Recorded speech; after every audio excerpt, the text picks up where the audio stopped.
Geography, Grade 10, Unit 1, Landforms of Africa. Subscribe, share, like GO Lesson 17 Tube.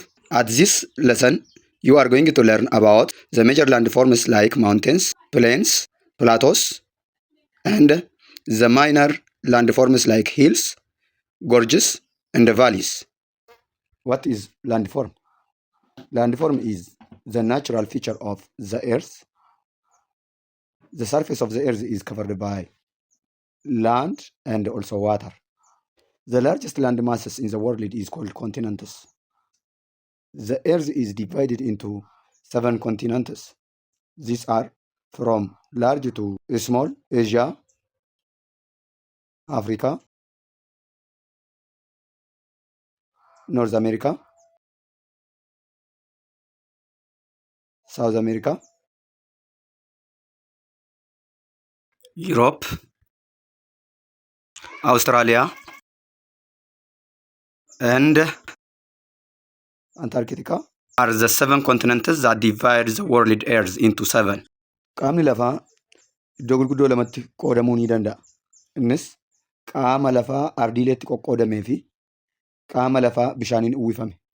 Qaamni lafaa bal'aan ardii yoo jedhamu, ardiileen lafaa iddoo torbatti guddaarraa gara xiqqaatti Eeshiyaa, Afrikaa, Noorz Ameerikaa, Saawuz Ameerikaa, Antarktikaa, Yurooppii fi Awustiraaliyaa yookiin Ooshiiniyaa jechuu dandeenya.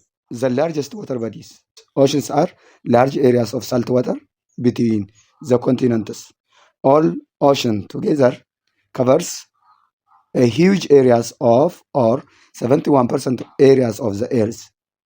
These oceans can be divided into 5: Arctic Ocean, the Atlantic Ocean, the Indian Ocean, the Pacific Ocean, and the Southern Ocean, as you can observe from video. The Pacific Ocean is both largest and also the deepest ocean in the world, which covers about 1/3 of the Earth's surface. Egaa qaamni bishaanii ardiilee gidduutti argamu galaana jedhamuun beekama. Galaanni addunyaa keenyarraa qaama lafaa parsantii 71 uffisee argama. Galaanota addunyaa keenyarra jiraniin iddoo 5tti qoodnee ilaaluun ni danda'ama. Viidiyoo armaan dura ilaaltan irraa kaatanii tarreessuu ni danda'ama. Arctic Ocean, Atlantic Ocean, Indian Ocean, Pacific Ocean fi Southern Ocean jennee jechuudha. As keessaa galaanni gadi fageenya guddaa qabuu fi bal'ina qabu Pacific Ocean jedhama. 1.1 Overview of the world's major landforms. Basically, there are 3 major types of landforms which were formed by the internal forces, plate tectonic processes, and also volcanoes. For example, the major land areas are: 1. Mountain. Mountains are the largest elevated landforms on the surface of the earth from its surrounding. They have steep sides and also high peaks. Smaller, less steep landforms called hills, which are found around the mountains. The low areas found between 2 mountains are called valleys, in which the streams and the rivers are flow in. The highest mountain in the world is Everest Mountain, which is located between the Nepal and Tibet, with the height of 8,849 meters above mean sea level. This mountain is found as a part of Himalayan mountain range that runs across the several countries of South and Southeast Asia, including the India, Pakistan, Nepal, Bhutan, China, and Afghanistan. The Himalayas were formed when the 2 plate tectonics, the Indian plate tectonic and the Russian tectonic plates, are collided. So mountains are usually formed by collision of plate tectonics from the internal surface of the earth.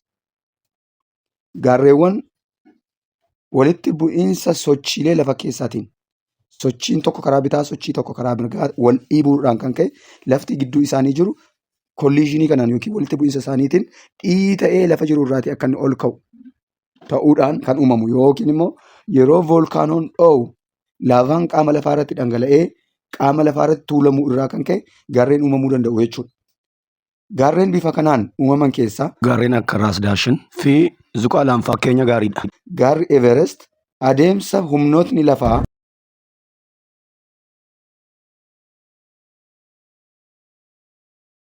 keessaa isa tokko yoo ta'u, kibba Eeshiyaa fi kibba baha Eeshiyaa biyyoota baay'ee kanneen akka Indiyaa, Paakistaan, Bhutaan, Afgaanistaan, Chaayinaa fa'aa qabatee haara dheerina qabu biyyoota kana tuttuquun darbudha jechuudha. Himaaliyaan maawunteens warri jennu kun walitti bu'iinsa pileetii Indiyaa fi Raashiyaatiin kan uumamanii yoo ta'an, Indiyaan teektooniik pileetii fi Raashiyaan pileet teektoonikiin kontinentaal kirastii jedhaman ulfaatina walqixaa yookiin rukkina walqixaa qabaachuudhaan kan beekamanidha. Finally, landforms can also exist under the oceans. Landform kan jennu ofuma isaatii irra lafaa irratti qofa osoo hin ta'in keessa galaanotaa keessattis ni argama. The landforms can also exist under the oceans in the form of mountain ranges. The mountain range that found under the ocean is known as Mariana Trench, which is found in South Pacific Ocean. Another one is plain.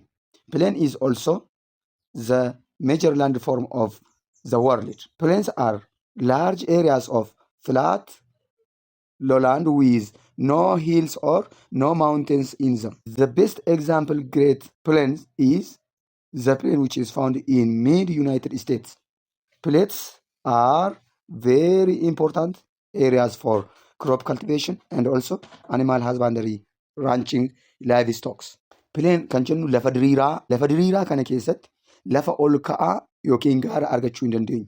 Lafti kun lafa oomisha midhaaniidhaaf, horsiisa looniidhaaf baay'ee mijatoo ta'an jechuudha.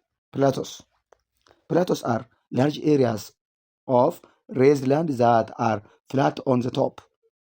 These are formed by volcanic activities beneath the earth's surface.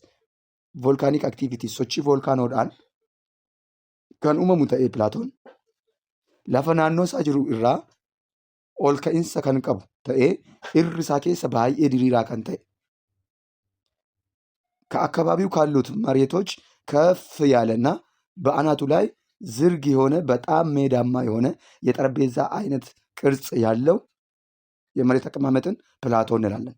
ፕላቶodha kan jennu lafa naannoo isaa jiru keessaa ol ka'iinsa godhatee irri keessi isaa baay'ee diriiraa akka teebilii yookiin akka xarapheezaatti kan ta'e. Kanaan Pilaatoo jenna. Pilaatoon sababa volkaanoodhaan uumamuu danda'a.